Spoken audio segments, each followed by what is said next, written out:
What were the different church locations of the Gaylord Methodist Church in Gaylord?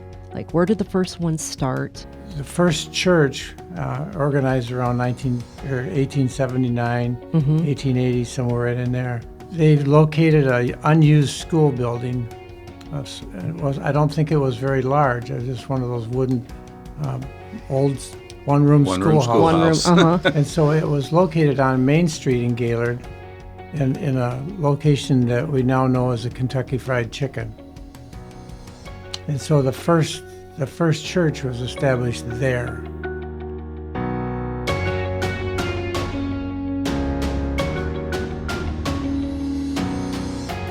Welcome, everyone, to podcast number 287, Renew Your Mind. With us today, we have a special guest, John Jenkins. We have Senior Pastor Kevin Harbin, and we have Pastor Jeremy Touroo, and myself, Dana Hall, as the moderator. Today, we're going to have some fun with history, and that's why we invited John to join us today. He has a lot of history that he can speak to, and I guess what we want to start with is just a real brief overview of the church beginnings. You know, when did our church start? Which I think was in 1880. And do you mean the Gaylord Church? Or do I am so sorry. Yes. Yeah. History has so many different facets to it, doesn't it? Yes. And, the Gaylord Church, our Gaylord Methodist sure. Church. Yeah. You know, we'll be bringing new members into our church as people listen to this podcast. That will have already happened. However, we're going to be bringing new members in to be a part of the Gaylord Methodist Church. But what does that mean? And because over the years, we've held different names on our building. So go way back into the days of the 1700s when John Wesley was walking around the Americas. He didn't know he was beginning a denomination, but it began. I didn't even think about going that far Well, back. We don't need to go that far back because we'll skip very quickly to the 1800s. You've got a church that was called the Methodist Episcopal Church, but then a variety of issues because, you know, churches sometimes have troubles. And the Methodist Church had troubles. It split over slavery issues. And so therefore, back in those Civil War days, it became the Methodist Episcopal Church North, the Methodist Episcopal Church South. Then there comes a time when there's a uniting, but then there comes a time of not. And so over the years, there's been a lot of different names. Sometimes people might see a corner that says MEP, Methodist Episcopal Protestant. Wow, that's another piece of history all on its own. So the Gaylord Methodist Church has been a number of different things. And then in 1968, sometimes when you ask people, how old is the Methodist Church? A lot of times they just don't know that in 1968 was when we became United Methodists, when there was a merging of the Methodist Episcopal Church with the Evangelical United Brethren Church. And there's probably a number of people in our church who were what they called EUBs, Evangelical United Brethren. But things don't always stay the way they are. And so in 2022, something to that effect. 23, we become Global Methodists. Yeah.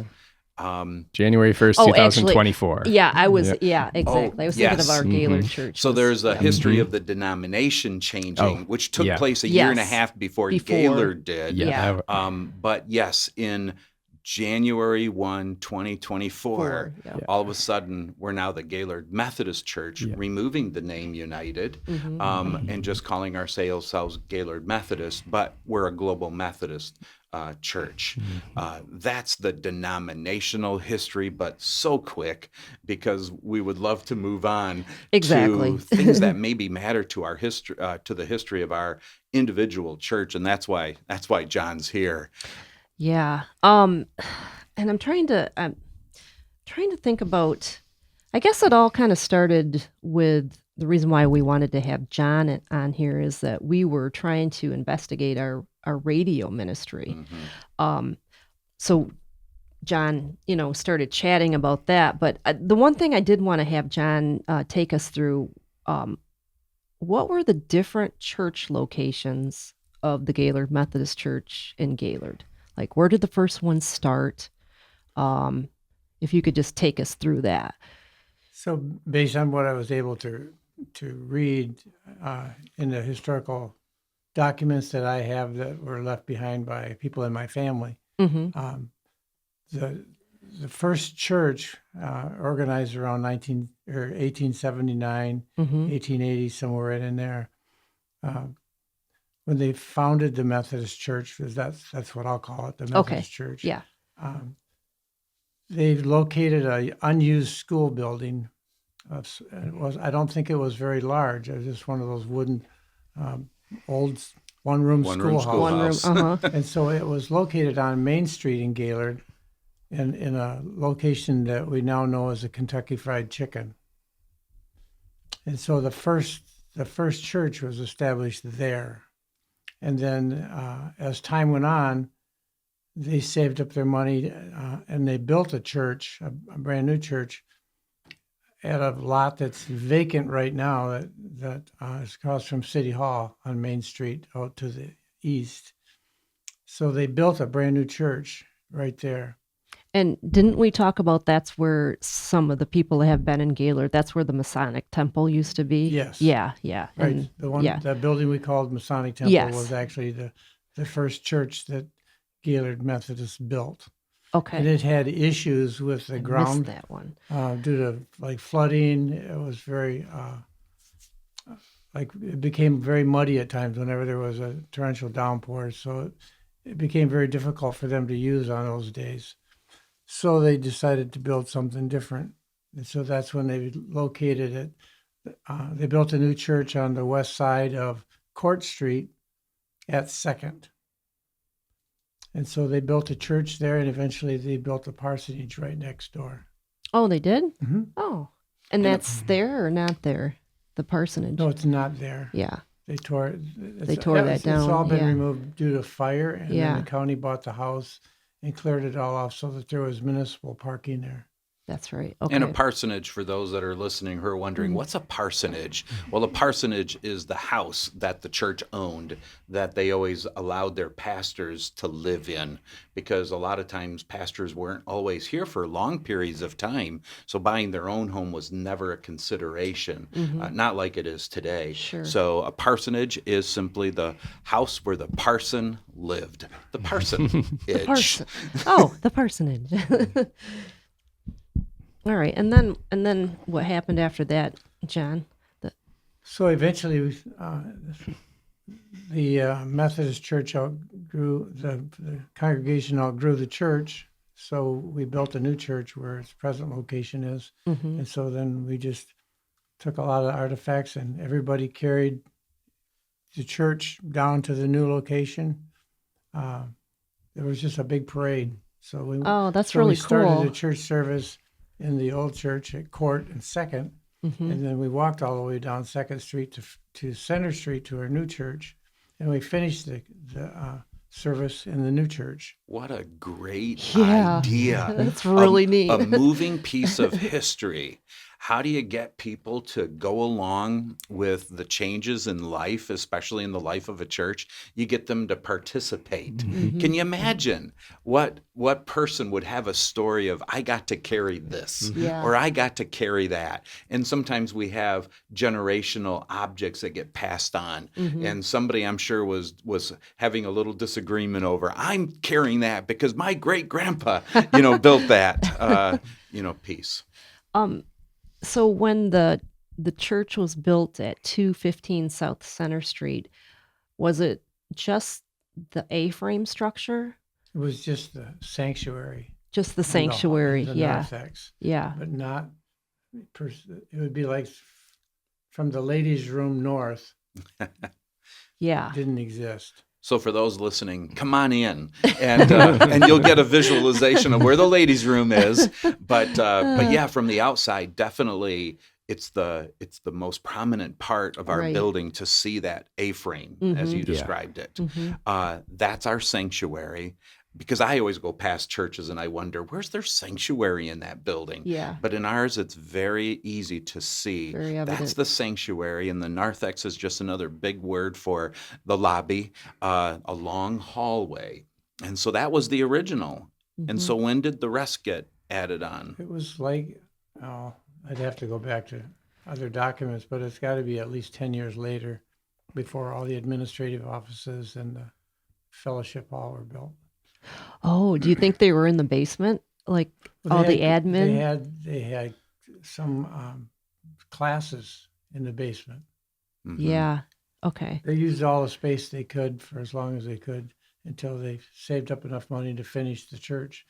Okay. I think the original designs were all present.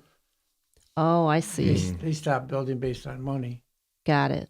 Got it. That was the plan. I wasn't very old when they built that. One of the reasons we're doing an episode podcast for on this subject is because sometimes when persons pass away, pieces of history get lost with them. And we have a rich history in our church of how it got started at a building called the Kentucky Fried Chicken today to another building and then a walking parade to another. Because I want the people listening today to wonder, what would it take for us to have to move from our current location to something bigger? Because we outgrew it. And would you be one of the persons who would be willing to carry a part of our current church to another location where because of growth, we need to move? In other words, our church has already experienced probably the painful goodbyes to different buildings and also the blessing hellos to new buildings. But that's what we're willing to do for the sake of Christ. Our buildings can't hold us. They're just a place for us, and we just never know for how long. Yeah, it really gives you the picture too that the church is the people of God. Yes. And the church isn't really the building, it's the people. And here you have the people moving together to where God is going to establish them next. But it's still the people together following Christ. Wow. Well, actually, that makes me ask a question about people, because, John, as we were just chatting before this podcast began, your family, you can't help the fact that your family had a lot to do with our earliest beginnings, right? Yes, that's true. They moved here in the early 70s. I think probably about 73 or 4, somewhere back in there, at the urging of my great uncle, who was Dr. Fox, who was here at the time. So they came here, settled in, became business people downtown, and they were some of the nucleus of the gathering of people that were Methodists that decided to build a new church and start a new church. Yeah. And I'm sorry, what year was that? It was in the late 70s. Okay. All right. 1870s or 1970s? 1870s. Yeah. Okay. That's yeah. what I just wanted to make sure I was like going far enough back. We got to make sure that we understand that's a different century. I had to pause for a second. Yeah. So, yeah. And I don't know if we should just keep going on this or kind of, I know it's kind of short, but maybe wrap it up and then we really want to get into John's family and a lot into the radio ministry as well. So I think it's important to realize that there was a group of people that decided to build something that was going to serve a lot of the people in town. I mean, there was already churches. The Congregational Church is the oldest church in our county. Mm-hmm. So then the Catholic Church is still evidence of the church that we had here. It still exists, and it's a useful part of our community still yet today. But there was only like 100 people in town that probably gathered those first times, and that would have been a lot of people to decide to go ahead and build a Methodist church. So starting off in that little one, it probably was just a nucleus of what was going to drive them forward to build a church. I think it's pretty cool that in a little lumbering town way up in northern Michigan back in the 1800s, people gathered together still to build something for God. yeah.